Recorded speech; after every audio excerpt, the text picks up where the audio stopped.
thanks for joining us today. We're obviously sir. Indianapolis, the last event of the season. Yep. Nice time to reflect on the season so far. Yeah. A couple of wins, 4 third places. Unfortunately, not enough to knock Jon Rahm off the top spot. Crazy. But where do you rate your season? How do you feel about it? It's my best season on LIV yet. No question about it. I've had better golfing swing stretches. At Greenbrier in 2023, I felt like at the end of the season I was playing unbelievable. Won Chicago as well, so I was on a heater there. But I feel like for this season, I've had 6 top 3 finishes or something like that, and then only 1 struggle bus, which is the Bedminster and whatnot.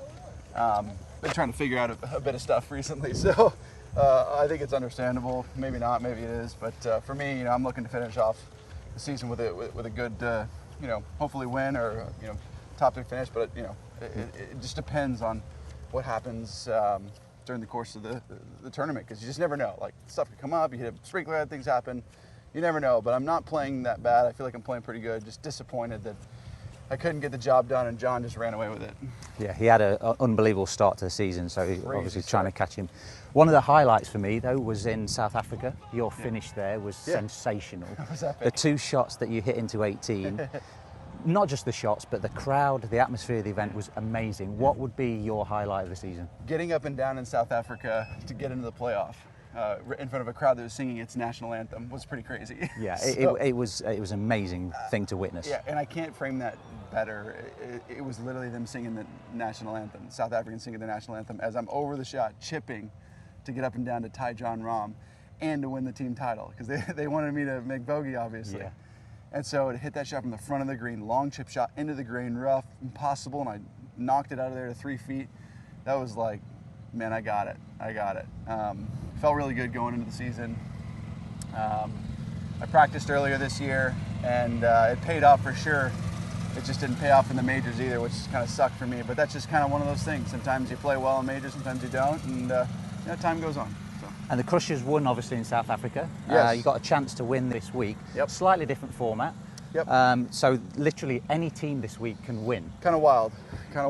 The thing about it is it's a scoreable golf course. So, it's not like Bedminster where we could just hold on, right? Our team's got to play good, and we've got to be firing on all cylinders. So you never know what could happen this week, but look, it's a chance to win the team title and hopefully put 2 in our trophy cases. And continuing the South African theme, you're planning on playing Nedbank on the DP World Tour later in this season, I hear. That's right. And given the fact that you've talked about your goal is to be able to bounce around some of the tours, but the DP World have said they're not going to give conditional releases. Oh, they will. Where does that leave you? You're happy? You think that's going to be a route forward for you? Yeah, I think the value of the game is important to talk about from our perspective in regards to accreting everything, so bringing value to every corner of the world and every market. And I think the zero-sum game that everybody's playing right now is not great, and we're looking at it from a different lens, and we've got a unique perspective on it that is different from the original model of what LIV was. We're not here to destroy, we're not here to take over, we're not here to do anything, we're only here to bring value. And so I think, as time goes on, I think people will see the value in team golf, albeit people have said they don't see it. I think there's a lot of people that have been impacted in a really positive way around the world because of team golf, and hopefully we can continue that trend. And again, there's still an individual component to it, and we're playing team golf as well. And I think next year, if everything works out, you'll see a format that is really inclusive and opportunistic for the whole world of golf. And on that theme, obviously Scott O'Neill has talked about an investor is in place. You've been very influential in bringing that into fruition. Yeah. How dependent upon the top players staying is that? Or is there a way forward even if some of those guys leave? Is there still something here? There's 100% a way forward if a couple leave, for sure. I think it's dependent upon the quality of players. It has to be. We can't lose all of them, obviously.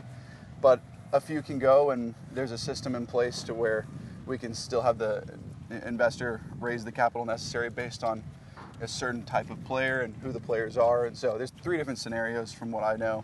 Maybe there's more, maybe there's not. But from what I've heard, it's 3 different scenarios for players to be here that allow for the investment to go through.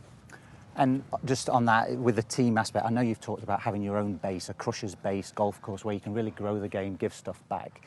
Is that still something you want to push? Because it sounds like it'd be fantastic. Dallas Crushers are coming next year. Nice. And so that's going to continue, even no matter what happens. There's a lot of uncertainty, but no matter what happens, that's going to be a thing where you can continue to do your YouTube, grow the game, bring people in, and 100% a part of the identity. Maybe, you know, if this thing doesn't go through, which I don't think that'll happen, I do see a potential of the Crusher's name still being involved in the ecosystem of my life, and in the Dallas ecosystem, as well as creating an academy around that. You know, it's great to call something the Bryson DeChambeau Academy, but I'd rather it be called the Crusher's Academy. You know, my name only lasts for so long, and I think that something that's a different name can last forever. Fantastic. Well, I wish you the best. Have a great week this week and end the season strong. Yes, sir. Thank you, guys. Thanks.